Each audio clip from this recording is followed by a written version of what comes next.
कहते हैं कि जहाँ पे सच्चा प्यार होता है वहीं पे मुश्किलें आती हैं। जहाँ प्यार की अधिकता होती है वहाँ पर प्यार है, पर प्यार में वो नहीं है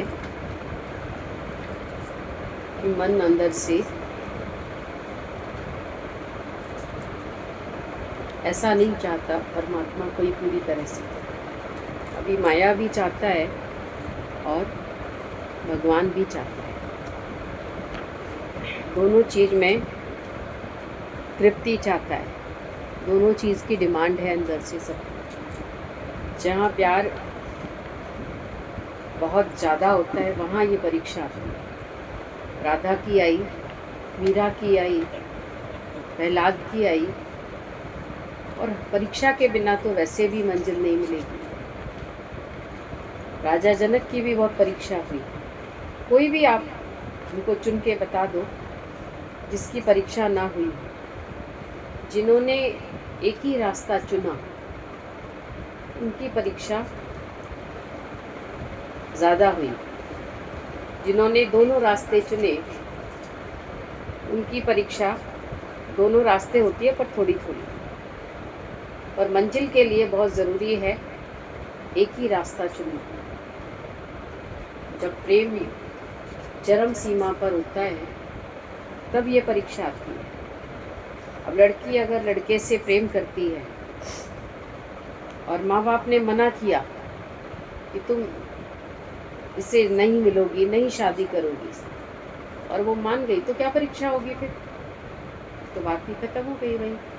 और जब वो नहीं मानती है तो परीक्षा होती है। तब बोला ना, उसके बारे भाई बहन थे, खड़े हो जाते थे कि नहीं जाओगे तो नहीं जाओगे। बंधन आते हैं और जहाँ पर तुम्हारे मन ने कहा ये भी ठीक है, ये भी ठीक है, तो परीक्षा नहीं आएगी। दोनों जगह मन एडजस्ट करके चलता है। पर जहाँ प्रेम की तीव्रता होती है वहाँ एक ही रास्ता चुना जाता है। चाहे दुनिया सारी रोके, चाहे कितने भी लोहार आ जाए, चाहे कितने भी सुनार आ जाए, लेकिन मेरा तो प्रेम यही है। तो भगवान से जिसने ऐसा प्रेम किया उसकी परीक्षा हुई। बाकी लोगों की परीक्षा थोड़ी थोड़ी होती है बस खाली, क्योंकि वो तुरंत एडजस्ट कर लेते हैं ना। परीक्षा देने के समय वो फिसल जाते हैं, संसार में ही एडजस्ट कर लेते हैं, तो परीक्षा नहीं होती। अभी आप भी एक रास्ता दृढ़ता से अगर चुनोगे तो परीक्षा आएगी आपके आगे, और आप दोनों में ही दोनों तरफ अपना मन लगाकर बैठे हो तो परीक्षा नहीं आएगी। उसी की आती है परीक्षा जो ऊंची पढ़ाई पढ़ता है। बाकी छोटी छोटी परीक्षाएं सबकी होती है, तो छोटी छोटी परीक्षा से क्या मिलता है? तो ऊंची पढ़ाई थोड़ी करते हैं। जो भी डॉक्टर बना है, जो भी अच्छी पोस्ट पर पहुंचा है, आईएएस बना है, आईपीएस बना है, उसने बहुत कुछ सहा भी है। उसने अपनी हर चीज़ का त्याग किया है। सुखों का भी त्याग करना पड़ता है। एक सांसारिक उन्नति में भी, सांसारिक प्रेम में भी सुखों का त्याग होता है। और ये तो भगवान से प्रेम है हमारा, और हम सोचते हैं कि ऐसे ही हमको मिल जाए। बोला अकल कहती है महल बनाओ, एक और घर बना लो, पर अंदर का जो प्रेम है वो कहता है सब खत्म कर दो, एंड बस केवल मेरा जीवन प्रभु के लिए। तो जो सत्संग में आते हैं, जो अपनी अकल का भी बहुत इस्तेमाल करते हैं, बुद्धि का, वो कहते हैं हम तो गुरु के लिए ये बना रहे हैं। गुरु चाहे उस घर में गुरु को बुलाएंगे भी नहीं। ये घर किसके लिए बना रहे हो? गुरु के लिए बना रहे हो। बोला गुरु कब आएगा तुम्हारे घर में, पहले ये तो बताओ। क्या तुम हर परीक्षा के लिए तैयार हो? तुम्हारा मन खुद ही डरेगा। आज सत्संग मत रखना, आज हमारे घर में ऐसी बात है, आज मैं नहीं आ पाऊंगी, आज ऐसी बात है। तुम खुद ही परीक्षा में खरे नहीं हैं, तो परमात्मा से प्रेम कैसे करो? ये तो तुम खाली गुरु को भी भरमाते हैं और कहते हैं कि ये काम किसके लिए करें? आपके लिए। गुरु के लिए क्या करें? गुरु को कुछ चाहिए ही नहीं, उसके लिए क्यों करें? गुरु का कार्य करो गुरु के लिए। जो गुरु कर रहा है, जो गुरु कह रहा है, वो कार्य करो ना। उसमें तो तुम करते नहीं, प्रेम करते नहीं सबसे। एक को भी पूरा तैयार करने के लिए अपने अहम का खात्मा करना पड़ेगा, अपने अहम का, उसके अहम का नहीं करना है, ध्यान रखना। एक को भी परमात्मा के लिए आगे बढ़ाने के लिए मतलब हमारे अहम का खात्मा होता है, ना कि उसके। पहले हमारे अहम का होगा, बाद में उसका प्रेम बनेगा जाके। पहले कुर्बानी गुरु ने की है, पहले दाता गुरु भया, जो देवे ब्रह्म ज्ञान। पीछे दाता शिष्य हुआ, जो अर्पे तन मन प्राण। हम बाद में थोड़ा सा देते हैं। हम तो कह देते हैं आज मेरे सर में दर्द है, आज मैं नहीं आऊँगी। कितना आसान है हमारे लिए कहना। और अगर आज गुरु के सर में दर्द हो तो वो क्या कहे, तो तुम क्या कहेंगे? नहीं, आप आ जाइए, आप थोड़ी देर के लिए आ जाइए। अच्छा, आप बोलना मत ज़्यादा। अच्छा, आप पीछे रेस्ट कर लेना। आप यही कहोगे ना? आप आ जाना बस आज। तो सारी कुर्बानी तो गुरु की हो रही है, हमारी कहाँ हो रही है? हमने तो अपने को बचा ही लिया हर जगह, अपने अहम को बचा कर बैठे रहते हैं। तो अहम जब तक रहेगा तब तक प्रभु की प्राप्ति नहीं है। अभी तक हमने 7 भूमिकाएं सुनी जो भगवान राम जी के लिए वशिष्ठ मुनि ने बताई, मंजिल पाने के लिए, सत्य को पाने के लिए। अब कृष्ण भगवान ने बताया अष्टांग योग। अष्टांग योग क्या है? सब पढ़ते हैं, गीता सब पढ़ते हैं, पर अष्टांग योग है क्या? 8 तरीके से हम परमात्मा से अपने मन को जोड़ सकते हैं। तुम गुरु की बात माने तो ही जुड़ेगा मन, नहीं तो नहीं।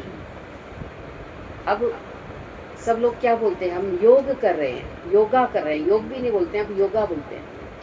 आ की मात्रा लगा दी, गलत है। योग होता है, और योग में केवल आसन एक ही योग है, पर 8 प्रकार हैं योग के। अष्टांग योग में एक प्रकार है आसन। तो खाली एक्सरसाइज कर रहे हैं हम खाली, पर मन का योग नहीं कर रहे। शरीर का थोड़ा सा एक्सरसाइज कर रहे हैं, आसन लगा रहे हैं। वो भी आसन भी पूरी तरह से नहीं लगा सकते जब तक कि कोई गाइड ना हो हमारे साथ, कोई मार्गदर्शक ना हो, कोई टीचर ना हो। गलत लग जाएगा तो और मुश्किल हो जाएगी। एक व्यक्ति का शरीर पूरा हो गया, वो प्राणायाम कर रहा था। अब प्राणायाम तो प्राणों के संयम के लिए होता है, पर प्राणायाम करते करते उसका शरीर पूरा हो गया पार्क में। क्योंकि अगर प्राणों को गलत तरीके से तुमने लगा दिया, कपाल भाती करते हो, उसमें भी गड़बड़ हो जाती है। अनुलोम विलोम करते हो, पूरी तरीके से वो बैलेंस करना होता है प्राणों को, तो वो तुम थोड़ी कर पाते हो। सामने टीचर होना चाहिए हमारे। तो कृष्ण भगवान ने 8 तरीके से योग बताया। तो अष्टांग योग का अर्थ है अष्ट योग, अंग। ये योग पतंजलि योग में बताया गया है। अष्टांग, अष्ट अंग। इस योग के 8 अंग बताए गए हैं। पहला है यम, नियम। दूसरा है नियम। तीसरा है आसन। चौथा है प्राणायाम। 5वां है प्रत्याहार। 6ठा है धारणा। 7वां है ध्यान, और 8वां है समाधि। तो पहले हम आते हैं यम पर। अब यम क्या है? यम के अंतर्गत आती है 5 बातें। पहली है इसमें यम माने अहिंसा। तो अहिंसा के लिए सब बोलते हैं, बहुत भाषण हम बहुत अच्छा कर सकते हैं। अहिंसा परमो धर्म, हिंसा नहीं करो। जैन धर्म में चींटी को भी मारना पाप मानते हैं, मच्छर को भी मारना, उससे भी कहते हैं एक योनि मिलेगी तुमको भी।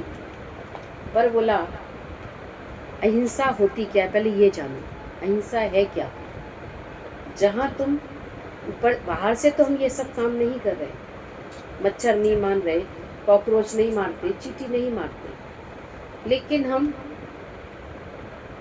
बाकी तो अहिंसा कर रहे हैं, किसी का दिल तोड़ते हैं, किसी को ऊंचे शब्दों में बात करते हैं, किसी को हम तकलीफ़ पहुंचाते हैं, तो ये भी हिंसा ही कहलाएगी। अहिंसा माने हम पहले तो अहिंसा, इसमें 5 जो बातें बताई हैं वो इसके अंतर्गत यम में क्या आती है?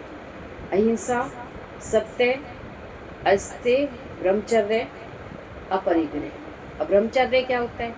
अब हम सोचते हैं शादी नहीं करते हैं तो ब्रह्मचर्य में है, उसके बाद सारे ऐशो आराम तो कर रहे हैं, बाहर से ही तो हम बंधन में ही तो नहीं बंधे खाली, लेकिन उसके अलावा तो हम कौन सा सुख नहीं भोग रहे, कौन सा हम बाहर का रस नहीं ले रहे हैं। तो बोला ये अष्टांग योग बहुत गहराई है इसमें। अहिंसा भी पूरी तरीके से नहीं समझ पाए। अहिंसा में हमने एक तो कर लिया, मच्छर नहीं मारा, चींटी नहीं मारी, कॉकरोच नहीं मारा, किसी जीव की हत्या नहीं की, पर किसी जीवात्मा की हत्या कर दी, किसी का प्रेम तोड़ दिया, किसी की बात हमने समझी नहीं, तो ये हिंसा हो गई। बाहर की हिंसा तो फिर भी रुक जाती है ज्ञान के बाद, लेकिन अंदर की हिंसा नहीं रुकती है। अरे ठीक है, भगवान ने जिसको जहाँ रखा है वो ठीक ही है। हम बहुत दया करने लगते हैं, मतलब दया में ही सब गलतियाँ होती हैं हमसे। तो गुरु ने हमको बताया दया धर्म का मूल है, और कभी कभी हमको गलत रास्ते पर भी दया ले जाती है, ये भी ध्यान रखना। धर्म का एक पार्ट है दया। सब संतों को देखते हैं हम, उन्होंने जीवों पर दया की, और दया होनी चाहिए, पर दया को दादा भगवान ने दूसरा रूप दिया करुणा, क्योंकि दया में अभिमान आ सकता है, पर करुणा में अभिमान का खात्मा है, अभिमान नहीं होना चाहिए। तो अहिंसा तो हम बाहर से कर रहे हैं, लेकिन अंदर से हम नहीं जानते कि हमको करना क्या है। दया नहीं करनी है हमको, हमें करुणा। ऐसे तो सारे लोग आ जाते हैं दया के लिए, तो बहुत धरती पर जाके देखो, आप निकलो घर से बाहर, इतने आपको लोग मिलेंगे मांगने वाले, इतने तुमको तुम्हारा फ़ायदा उठाने वाले लोग मिलेंगे। और गुरु ने हमको सावधान भी किया कि हमको समझना है कि हमको करना क्या है। अभी आप शरबत बांटना शुरू करो, बाहर बैठ जाओ जाके सड़क पे, इतनी लाइन लग जाएगी, इतनी लाइन लग जाएगी कि लोग आ जाएंगे, बल्कि बॉटल भी भर भर के ले जाएंगे, ठीक है तो जाएंगे ही जाएंगे, ले जाके रख देंगे हम घर में, करेंगे। लेकिन ये सब काम करना आसान है, पर किसी के अंदर सत्य के लिए प्यास जगानी है। जब हम सत्य के लिए प्यास जगाएं, कोई एक आध ही निकलेगा उसमें, एक आध ही होता है जो मुक्त होना चाहता है, ब्रह्म ज्ञान का जिज्ञासु है। बाकी सब सांसारिक बातें हैं। तो गुरु हमको अष्टांग योग में बहुत गहराई है, केवल बाहर का ब्रह्मचर्य नहीं है, बोला अंदर सभी इंद्रियों का ब्रह्मचर्य है। क्यों नहीं कर रहे तुम शादी? कारण क्या है तुम्हारा? तुम कारण तो बताओ। मैं बंधन में नहीं रहना चाहती हूँ, मेरे से सुबह नहीं उठा जाता, मेरे से काम नहीं होगा घर का, क्योंकि शादी के बाद तो काम भी करना पड़ेगा, सुबह भी उठना पड़ेगा। अब यहाँ तो बोला माँ सोने देगी तुमको, भाई तुम नौकरी कर रहे हो तो सोते रहो 9 बजे तक 10 बजे तक, सैटरडे संडे सो आराम से। पर जहाँ पर हम जाएंगे, परिवार होगा, वहाँ हमको जिम्मेदारी भी निभानी है, वहाँ कैसे सोओगे तुम? इसलिए हम नहीं कर सकते। तो क्योंकि तुम जिम्मेदारी से भागना चाहते हो, ब्रह्मचर्य नहीं है ये कोई ये नहीं है कि तुम्हारा भगवान से कोई योग लगा हुआ है। इसलिए अभी गुरुजी कह रहे थे, लास्ट में गुरुजी यही बोलने जा रहे थे कि बोला अगर कोई नहीं फंसना चाहता तो उसको दुनिया फंसाती है, पर वो क्यों नहीं फंसना चाह रहा? वो ज्ञानवान होगा कोई, जो परमात्मा से प्रेम करता है, जिसको अपने जीवन का उद्देश्य पता लगता है। बाकी वो तो कोई बिरला ही होता है। तो अहिंसा, सत्य, सत्य से हमारी प्रीत है कि हम सत्य के कारण कुर्बान हो जाएं। गुरु गोविंद सिंह ने अपने 5 बेटों को कुर्बान किया, और उन्होंने क्या किया? वो खुद भी वीर थे 5,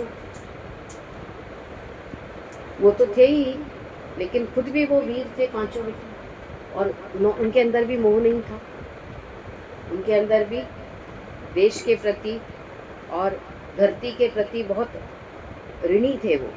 उनका मन था अंदर से कि ये देश कैसे ही आज़ाद हो जाए। आज किसके मन में ये रुतबा अंदर से नहीं है, ये अंदर से जज्बा नहीं है। जज्बा कहाँ जगह है?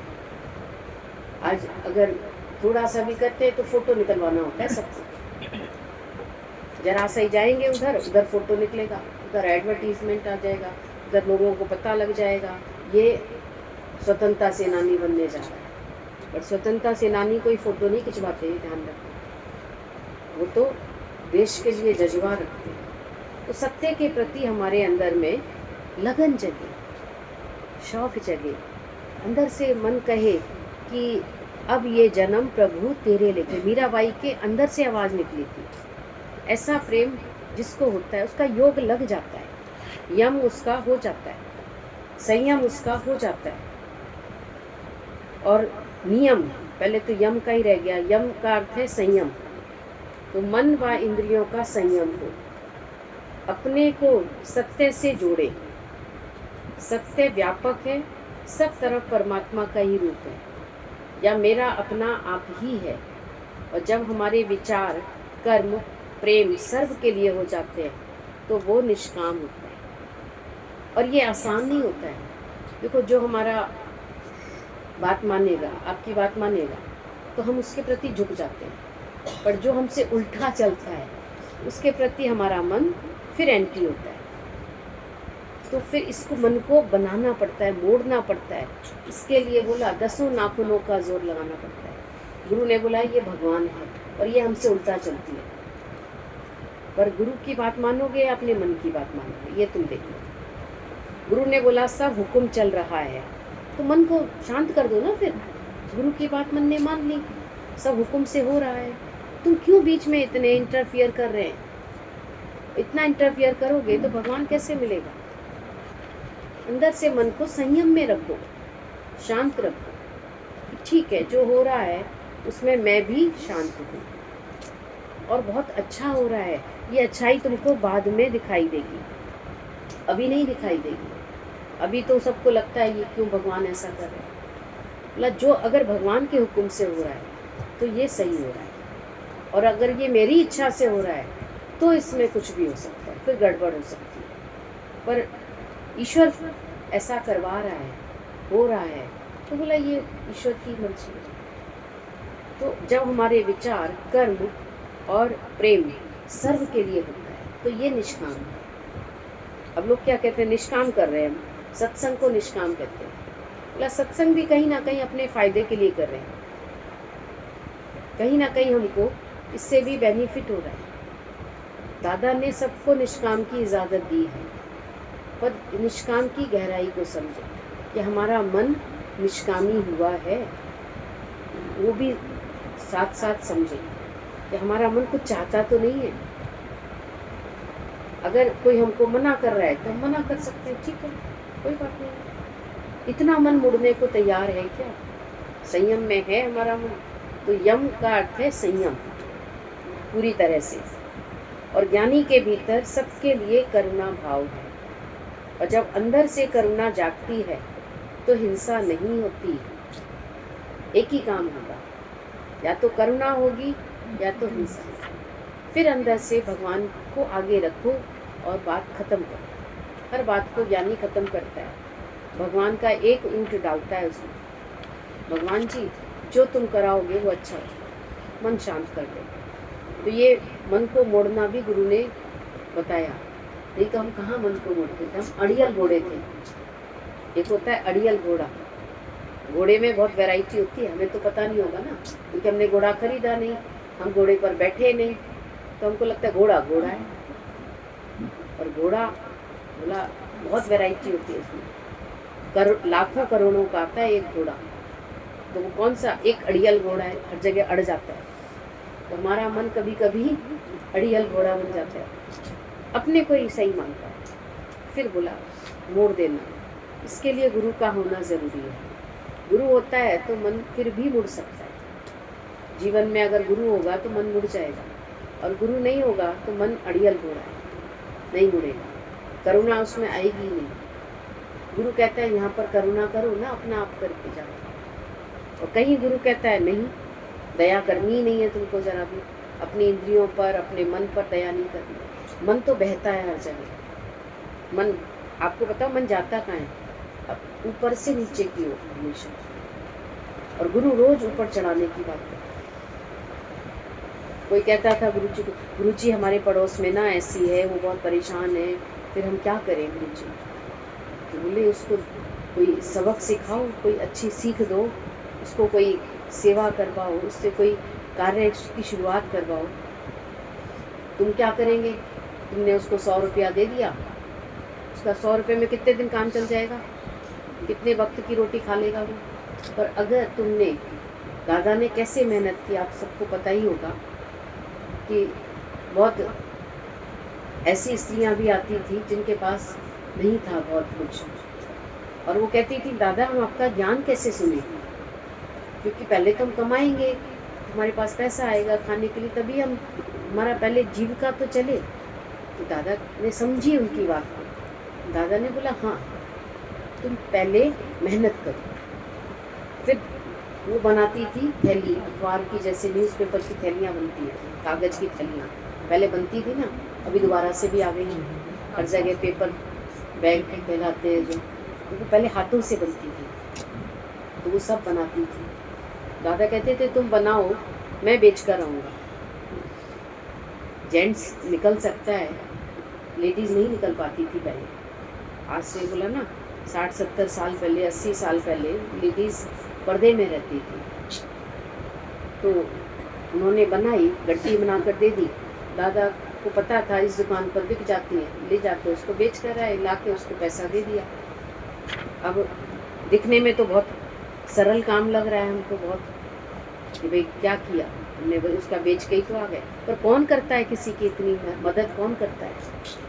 आज 100 रुपया देना किसी को आसान है, पर किसी को समझ देना, किसी की ऐसे निष्कामी होकर सेवा करना, बोला ये बहुत अपने आप में बहुत बड़ी बात है। जब उनके पास पैसा आया, फिर दादा ने बोला अब तुम एक दिन सत्संग सुन सकती हो, हफ्ते में एक दिन, अपना 1 घंटा भगवान के लिए निकालो। तब उन्होंने निकाला 1 घंटा, धीरे धीरे उन्होंने रोज 1 घंटा निकाला। तो ये धीरे धीरे सबको युक्ति आ गई। पैसा इकट्ठा होता था तो वो लोग कपड़े नहीं खरीदते थे, कपड़े तो बोला 2 कपड़े में भी गुजारा हमारा हो ही जाता है। तो वो कहते थे हम सत्संग के लिए बचा कर रखते, आने जाने का किराया चाहे 2 रुपया भी लगता है, 1 रुपया भी लगता है, बस में जाते थे, लोकल ट्रेन में जाते थे, तो बोला हमारे लिए ये जरूरी है।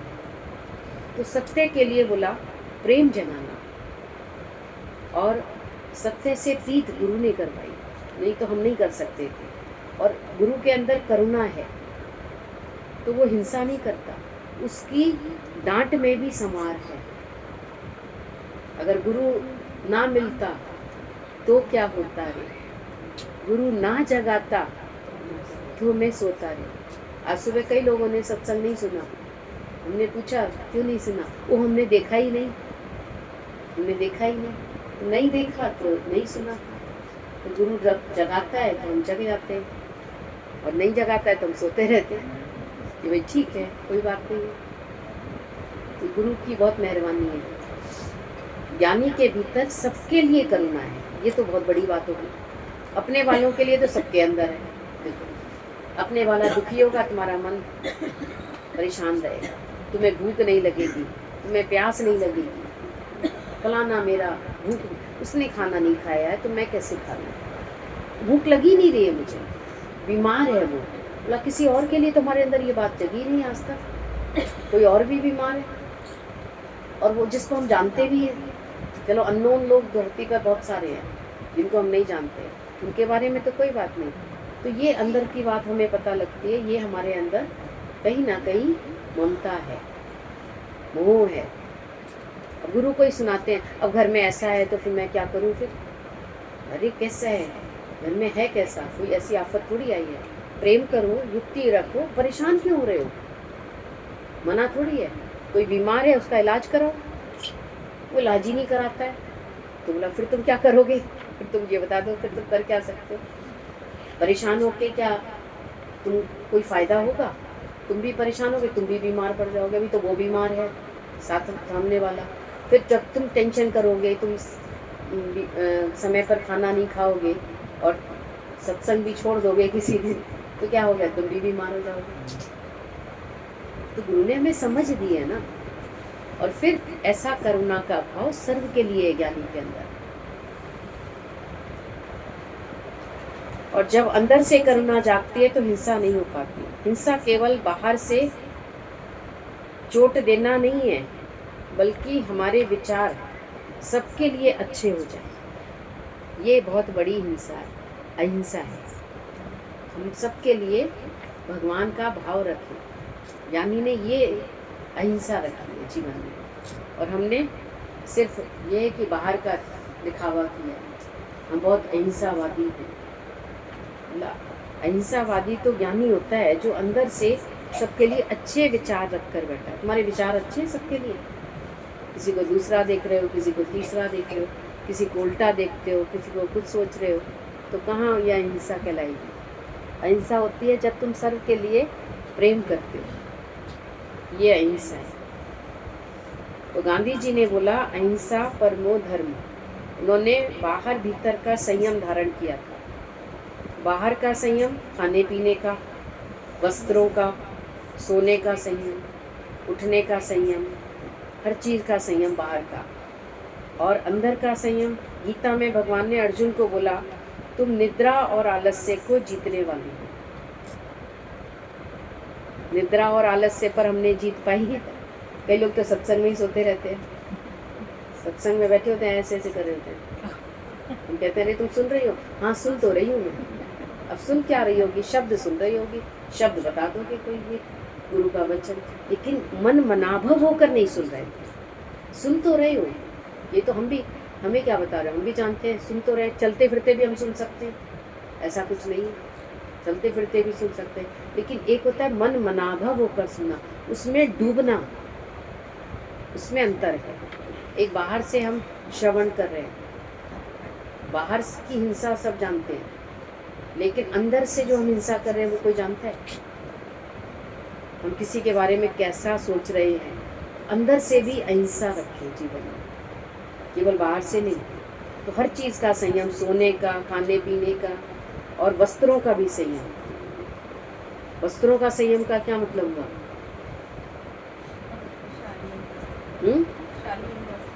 शालीन वस्त्र पहने, मौसम के अनुसार पहने। अभी गर्मी है बहुत ज़्यादा और हम बहुत ज़्यादा इतने एम्ब्रॉयडरी के और बॉडी कपड़े पहने, डार्क कलर के पहनेंगे तो होगा कुछ नहीं। एसी चल रहा है, होगा कुछ नहीं, लेकिन चुभते हैं आंखों को। और समय को देखकर पहनो, किस सिचुएशन में जा रहे हो तुम, कौन सी परिस्थिति में बैठे हो, वो भी ध्यान रखो। अगर किसी के यहाँ तुम मान लो दुख या शोक में जा रहे हो तो वहाँ तुम क्या पहन कर जाते हो? आजकल लोग कहते हैं शोक तो अंदर का ही होता है, बिल्कुल सही बात है, शोक अंदर का ही होता है, सिंपैथी भी अंदर की होती है, लेकिन फिर भी संयम, अधिक संग्रह की ज़रूरत नहीं है। गांधी जी जाते थे, जब जेल जाते थे, क्या लेकर जाते थे? बोला एक गठरी थी उनके पास, उस गठरी में एक जोड़ी कपड़ा, गीता रखी होती थी, पेन रखा था, डायरी रखी थी। कहीं भी जाते थे वो इतनी छोटी अपनी गठरी लेकर जाते थे। और आज भी हम देखते हैं श्याम दादा जो है कहीं जाते हैं तो एक अटैची ले जाते हैं, एक छोटी सी अटैची ले जाते हैं। तो लोग कहते हैं दादा आप तो रोज़ नए नए कपड़े पहनते हैं, आप बहुत सामान लेकर आए होंगे ना? तो वो कहते थे मेरा देखो सामान कितना लाया। पहले कहते थे वो देखो मेरा सामान, 4 जोड़ी कपड़े लाया और 4 दिन में हर शहर में रहता हूँ, तो हर दिन नया पहनता हूँ मैं, हर शहर। तो सब लोग सोचते हैं कि दादा के, तो उसको युक्ति है ना, ज्ञानी के पास युक्ति है। और ज़रूरत पड़े तो वॉश करके भी पहन सकते हैं, ज़्यादा रहना है तो ज्ञानी का हर चीज़ का संयम है, कम से कम में गुजारा चलाते हैं। अगर नहीं भी हैं ज़्यादा तो बोला कम से कम सिंपल वस्त्र में भी गुजारा चलता है हमारा। साधारण से साधारण कपड़े पहनते हुए हमने गुरु जी को देखा, और खाना भी बहुत सिंपल था उनका। आजकल लोग बहुत ज़्यादा खाने में भी दिखावा, वैरायटी रखते हैं, वैरायटी से पेट खराब होता है। सिंपल खाना खाओ, खाने पीने का संयम लिखा है इसमें, और वस्त्रों का और सोने का संयम, और निद्रा और आलस्य पर जीत होनी चाहिए मुझे, और विचारों का संयम, फिर भीतर का संयम कहलाएगा। ये बाहर का संयम हुआ, अब भीतर का विचारों का संयम। अब विचारों का संयम क्या है? लिमिट में बात करें, अच्छे विचार लिमिट, किसी के लिए गलत नहीं सोचना, लिमिट और गलत नहीं सोचना मतलब हर एक में भगवान का भाव रखना। दीदी अपनी मन की तो हिंसा है। आज सुबह भी मेरे को कुछ नहीं करना था, कर मम्मी रही थी, लेकिन फिर भी पता नहीं क्यों मन बेमतलब में बड़बड़ कर ही आ रहा था, जबकि मम्मी सब कुछ कर रही थी। इस मन को अगर अभी शांत नहीं किया ना, तो आगे आने वाले समय में शांत नहीं होगा, ये पक्की बात। अगर अभी से इसको गुरु का डंडा नहीं दिखाया, गुरु का वचन नहीं बताया, तो ये बहुत, तभी तो बोलना पड़ा अर्जुन को भी। अर्जुन ने कोई गलत बात थोड़ी पूछी थी भगवान से कि ये इतना चंचल है कि पवन से भी ज़्यादा तेज है, तो इसको ज्ञान के खूंटे से बांधो, ज्ञान के खूंटे से बांधो कि सब हो जाएगा, सब ठीक है, जो कर रहा है बहुत अच्छा हो रहा है, जो होगा आगे वो भी अच्छा होगा। तो कुछ कर भी नहीं रहा है, इतना हलचल में किस लिए है? गुरु ने हमको हर बात में अच्छाई देखनी भी सिखाई है, हर एक के अंदर की अच्छाई भी देखोगा कि कैसे कोई हमारे घर में संभाल कर रहा है। देखो मन है, फिर मन आएगा, लेकिन तुम तुम भी कम नहीं बनो अपने आप को। मन से बोलो तू आएगा तो मैं तुझे हटाऊंगी सामने से। मन की हिंसा नहीं होनी चाहिए किसी में भी। अगर तुमने किसी के प्रति उल्टा सीधा सोचा, गलत सोचा, ये भी कर्म बन रहे हैं, ये भी ध्यान रखो। कर्मों से छूट नहीं पाएंगे। एक चोर आया संत के पास, और संत के यहाँ चोरी करने आया। उसको लग रहा था संत के पास ज़रूर कुछ ना कुछ होगा, तो उसने संत को ले जाके, संत के आश्रम में एक मंदिर था, शिवलिंग था, उसने ले जाके पकड़ के इतनी जोर से उसको मारा तो संत का सिर फटा इधर, और उधर ऊपर से बहुत सारी मोहरें गिरी मंदिर की। वो तो खुश हो गया चोर को तो चाहिए ही, पैसा ही था खाली।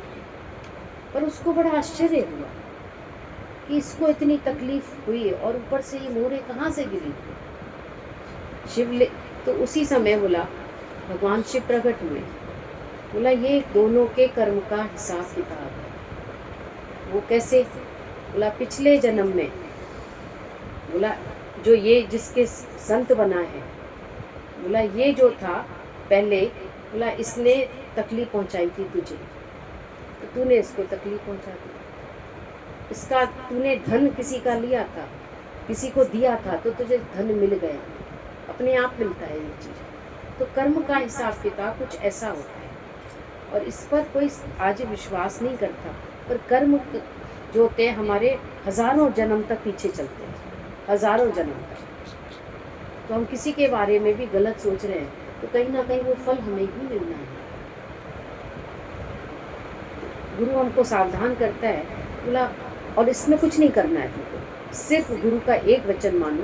बोला नहीं, इस रूप में है ही तुम, गुरु है मेरा इस रूप में। तो मन एकदम शांत हो, और नहीं शांत किया तो फिर आगे तो योग लगेगा ही कैसे। विचारों का संयम भी तभी आएगा जब जीवन बाहर से संयमित होगा। अस्ते, जो दूसरा बताया, अहिंसा, सत्य, अस्ते। अस्ते का अर्थ है दूसरी वस्तु पर अधिकार ना रखना। तो ज्ञान से अस्ते का अर्थ यानी दूसरों पर अधिकार ना रखना, अर्थात अपने पर अधिकार रखें, अपने मन पर अधिकार रखें, दूसरे पर नहीं। दूसरे की वस्तु पर अधिकार ना रखें। आधा सा ता सा पे एक ही मात्रा या अस्ते। अस्ते मतलब दूसरे की चीज पर निगाह ना रखना। अब किसी के भी घर हम जाते हैं, चाहे कितना भी उसका कीमती सामान पड़ा हो, कुछ भी हो, पर हमारा ध्यान भी नहीं जाना चाहिए। पहले हम ध्यान देंगे, फिर हम कहेंगे अरे नहीं नहीं, गुरु ने कहा है नहीं लेना। बोला हमें लेनी ही नहीं है कोई भी चीज़। हमें दूसरे की किसी वस्तु पर ध्यान रखना नहीं, अधिकार ही नहीं रखना, यानी कि अपने ऊपर अधिकार रखना। अपनी चीज़ को संभाल कर रखो, लेकिन दूसरी चीज़ पर अधिकार रखने की कोशिश मत करो। लोग ऐसे ही हथियार लेते हैं ना, किसी का खाली प्लॉट पड़ा है उसे कोई अपने नाम करा लिया, कौन देख रहा है? कोई नहीं देख रहा, लेकिन भगवान फिर भी देख रहा है। छोटी वस्तु किसी की दिखी, अब चलो प्लॉट की बात तो बड़ी हो गई, छोटी वस्तु दिखी उस पर अधिकार कर लिया, नहीं ये मेरी है, मेरी नहीं। इतनी छोटी छोटी सूक्ष्म चीज़ों पर भी ज्ञानी बहुत सावधान होते हैं। और ब्रह्मचर्य अर्थात ब्रह्म में ही विचरण करना, अर्थात है ही भगवान। एको ब्रह्म द्वितीया नास्ति, और सब में भगवान का भाव रखना ब्रह्मचर्य के अंतर्गत ही आता है। सब में भगवान का भाव रख के सब इंद्रियों से ब्रह्म का ही आचरण करना। अब एक इंद्रियों का तो हमने संयम कर लिया ब्रह्मचर्य में, पर इंद्रियां हमारी 10 हैं, 5 कर्मेंद्रियां हैं, 5 ज्ञानेंद्रियां हैं, तो हर इंद्रिय से परमात्मा का दीदार करना, तो ब्रह्मचर्य हो गया। भगवान का भाव रखने से कोई विकार ही नहीं आता, विकार ही खत्म हो जाता। बहुत सरल रास्ता है। और फिर जब भगवान का भाव रखा तो सामने भी भगवान ही नजर आएंगे और यहाँ भी भगवान नजर आएंगे। जब हम दूसरे में जीव देखते हैं तो स्वयं को भी जीव बना लेते हैं उसका, और जब स्वयं दूसरे में भगवान देखते हैं तो यहाँ भी भगवान। नहीं, पर ये समझ में नहीं आता, कई दिन तो बहुत एकदम सब कुछ बहुत नॉर्मल चल रहा था, लेकिन फिर 7वें 8वें दिन पता नहीं फिर क्यों एकदम विक्षेपता आनी शुरू हो जाती है, फिर नॉर्मल होता है, फिर विक्षेपता आती है। अभी अभ्यास चल रहा है ना, अभी अभ्यास चल रहा है, तो फिर उस जब विक्षेपता आई है उस वक्त भी ध्यान दो अपने मन पर कि विक्षेपता का कोई कारण भी नहीं था, आती है। बोला समुद्र है तो लहरें भी हैं, और इन्हीं लहरों में तुम्हें तैरना है, ये भी ध्यान रखना। ऐसा कभी कभी ऐसा भी होगा जब तेरी कोई गलती नहीं होगी। संत की उस समय कोई गलती नहीं थी, कोई गलती नहीं थी, पर फिर भी उसको तकलीफ पहुंचाई गई, तो कोई पिछला हिसाब किताब भी तो होता है हमारा। तो फिर मन को शांत करो। बोला है कोई हिसाब किताब, बात खत्म, तभी तो मन शांत होगा। तो बोला हर वक्त परमात्मा में मन कब ठहरेगा? हर वक्त जब तुम भगवान का भाव रखोगे, और ज्ञान तो है ही साथ में होता है। ये अगर परीक्षाएं ना आए, बाधाएं ना आए, तो फिर ज्ञान की ज़रूरत नहीं लगेगी तुमको। फिर लगेगा ज्ञान तो पक्का हो गया, कोई परीक्षा आ नहीं रही, कोई बाधा भी नहीं है, तो फिर ज्ञान की ज़रूरत भी क्या है? पर ज्ञान की ज़रूरत कब फील होती है? जब कोई परिस्थिति, तो वो तो आएगी, पर हम उसमें डूबे नहीं। पिछली बार हम थोड़ा हलचल में आए, अब हम और सावधान हो जाए, पहले से ही सावधान हो जाए। पहले से ही सावधान रहोगे तो फिर हमें पता है एग्जाम आने वाले हैं। तुम दादा के दरबार देकर सच्चा प्यार गुरु तार देंगे, आओ बार बार दादा के दरबार देकर सच्चा प्यार गुरु तार देंगे। इनके चरणों में मिलती है शांति, मिट जाती है मन की सारी भ्रांति। इनके चरणों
पर